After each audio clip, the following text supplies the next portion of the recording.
Oh my gosh, I've just arrived at the Meridien Thimphu in the capital of Bhutan. It's the largest hotel in the city. Let's take a tour. The Le Meridien in Thimphu is the largest hotel in the Bhutanese capital with 78 rooms and suites. As we skip inside the lobby, we're greeted with a white scarf as well as a oshibori towel and a hot cup of herbal tea. The lobby is broken into two separate spaces, so let's explore. On the right side, when you enter, there's this group seating area, a glass case filled with homemade sweets, and a seating area. So it kind of has a cafe vibe with cute plants and little Buddhas. In the center, when you arrive, there's flower pot, and on the left side of the space is this beautiful, comfy lobby featuring furniture decorated with classic Bhutanese motifs and textiles. Let's take a tour of the hotel's most luxurious suite. It's the Royal Suite. There's a living room, dining room, and even a little kitchenette. We were told that the president of India, Modi, had actually recently stayed here this year, so this was the Modi Suite. He slept on that big comfy bed, and here's the bathroom. It's all white marble with a big nice soaker tub, shower, and toilette. As you come through the bathroom into the bedroom, you're going to see that the Royal Suite has amazing views of the mountains, and lots of the rooms at the hotel offer these gorgeous jaw-dropping views. If you're looking to rest and relax on holiday, head to Explore Spa. When you head into the spa, there's lots of comfortable seating, and then you can head up to the relaxation room in your white comfy robe before going into one of the treatment rooms, well appointed, lots of space in there to enjoy a fabulous massage. Next door to the spa, you'll find a state-of-the-art fitness center with floor-to-ceiling windows. During the day, it's really filled with light, so it's a great place to work out with awesome views. And just below, you'll find an indoor swimming pool with a really cool waterfall feature. The water in the pool is heated, so in the winter, it's a great place to keep warm and relax. There's also a sauna and steam room in the men and women's change room, and you'll see outside on a sunny day, you can enjoy relaxing and taking in the fresh air. After we did our spa visit, we enjoyed a Bhutanese cooking class. We're in the backyard of the hotel, which has a big, beautiful terrace. They were so cute. They have a welcome Andrew sign and set up a whole cooking demonstration for us. We wanted to learn local dishes, so they taught us Emma Dachi, which is Bhutan's most famous dish, which is also in English called chili cheese. So they first start in a pot with hot water and then add sliced green chili with sliced red onion. The dish is really simple. It then includes two local cheeses. The one he's sprinkling in now is quite similar to a mozzarella or a Gouda, really young and gets really stringy. The second cheese is more crumbly. I thought it was going to taste like a feta, but it actually has a really low salt content, but it is a crumbly cheese. When mixed together with generous scoops of butter, it's allowed to simmer for 2 to 3 minutes, and then the water helps the cheeses melt together, and it becomes this delicious, delicious, creamy sauce. Look at that creaminess. The flavor is very similar to a jalapeno popper, so if you like cheese and peppers, this is the dish for you. It's always served with Bhutanese red rice, so just top that creamy, cheesy onion pepper situation with some rice, and you're gonna just love it. The restaurant that is the signature concept at the hotel is called Latest Recipe. They serve breakfast, lunch, and dinner. Breakfast and dinner are served as a buffet, but you can always order a la carte. At the breakfast buffet, you'll find everything from classic a la minute egg station. There is plenty of Indian breakfast options, so you'll find everything from dosas to idli to a selection of different curries, dals, flatbreads like paratha and naan, and there's also noodles. We've got a salad bar, as well as charcuterie and cheese, fresh fruit, and of course croissants and baked goods like donuts and muffins. There's also a cheese station with yogurt and every cereal you can imagine. A great place for breakfast. In the evening, we wanted to focus on their great Indian food, so we ordered an Indian feast with a chicken kebab dipped in cilantro, some crispy garlic naan, palak paneer in a very creamy spinach dip. This is a rice with crispy fried onions. We also got my favorite dal makhani, a creamy lentil entree, and some crispy papadum. At latitude 27, it's a great place to have a pre-dinner drink or a post-dinner drink or a drink any time of the day. They've got a huge bar and a really spacious seating area, and they also show live sporting events. So if there's sports that are going on that you want to watch when you're on holiday, this is the place to be. Our really friendly bartender made us 3 cocktails. We had a classic Mexican margarita, a Cuban mojito, and a girly Cosmo. We sat down in one of the beautiful plush comfy couches. They brought over some peanuts, and we enjoyed a really lovely post-dinner drink. The funnest activity we had at the Meridien Thimphu is a little fashion show. The management team at the hotel really wanted to immerse us in the local culture of Bhutan, so they dressed me in a go, which is a classic men's outfit, and Caroline in a kira and tago. They are the outfits that you'll see locals wearing all over town, and they're super comfy, and it's fun just to see how you actually put them on and how they feel when you wear them. Now we're going to show you all of the best things to do in Thimphu. We were here at the hotel for 3 nights, which gives you plenty of time to explore the beautiful valley and mountains and all of the amazing museums and art galleries. You'll see we even had time for a day trip. I love that all the roundabouts have these fabulous sculptural art pieces.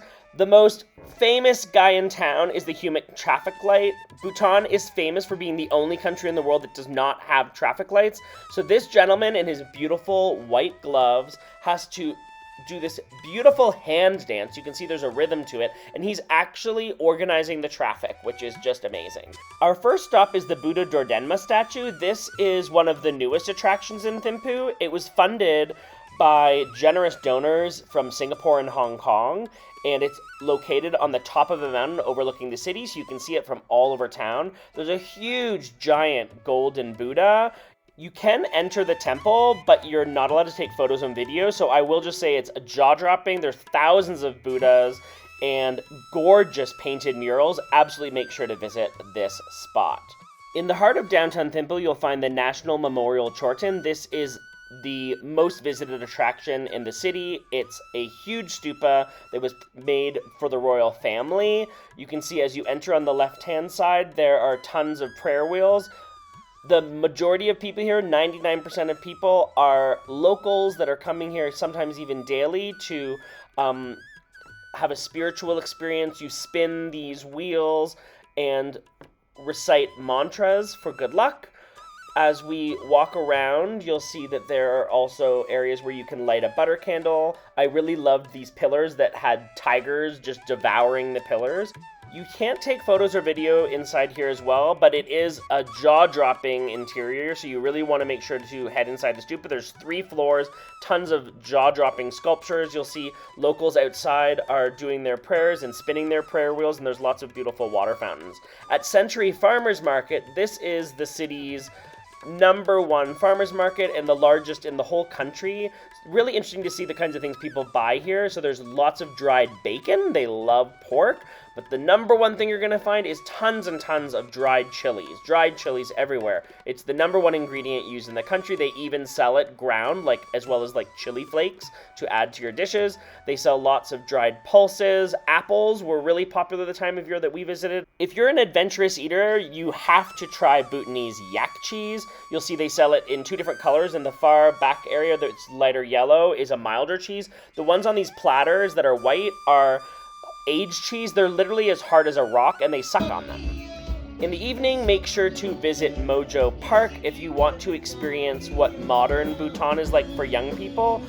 Mojo Park is a live music venue where bands perform. They sing everything from Beatles music to classic Bhutanese music, and you can order cocktails, local beer, as well as wine. They really love dark spirits, so you'll find plenty of whiskeys at the bar. A really great place to meet local Bhutanese people in their 20s to 30s, but all ages are welcome.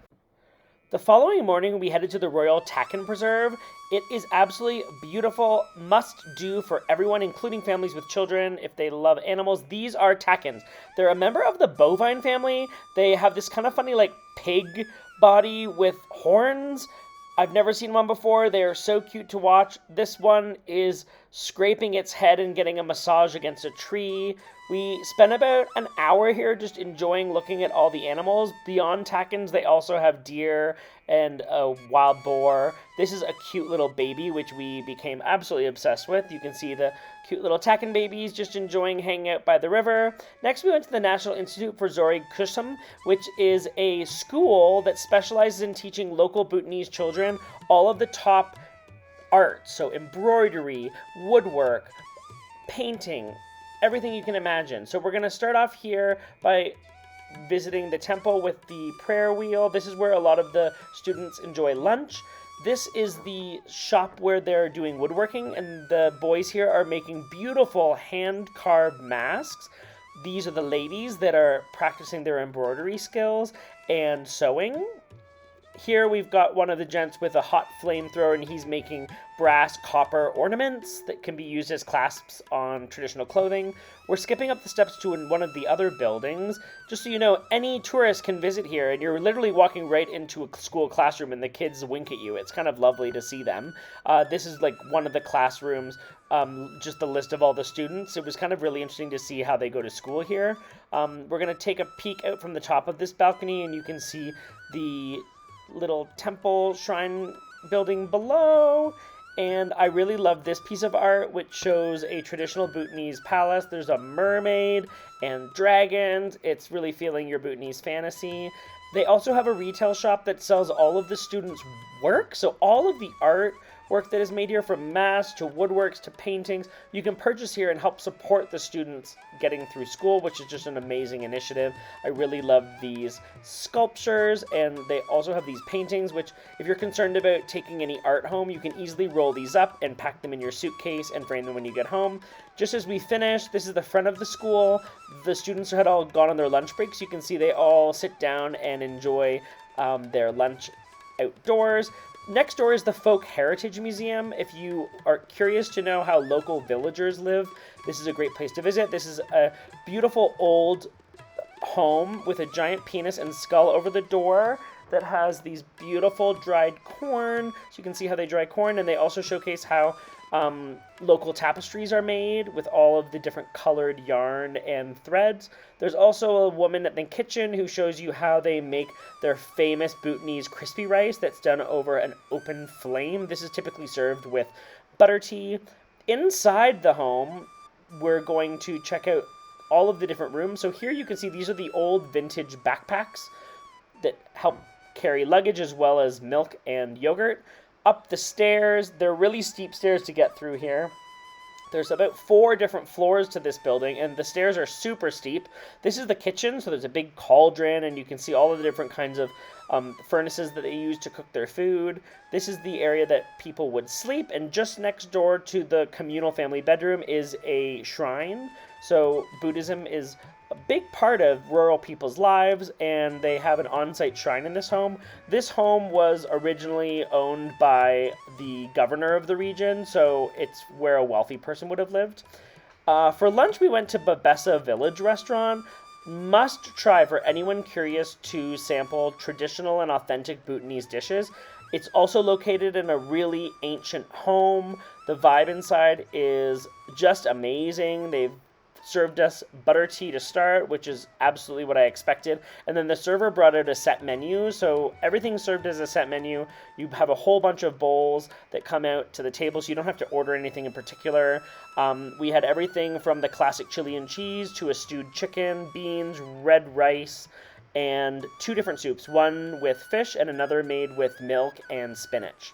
After lunch, we did a hike to Wangdati's monastery. There were all these beautiful prayer flags. It was so sunny, like the perfect day, blue skies. You honestly could not have asked for more.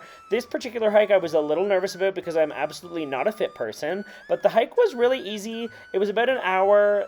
We are at altitude, so the air is thin and it's not so easy to access oxygen, but if you take your time and have a walking stick, you can enjoy these gorgeous views, and it's really accessible for people of all ages.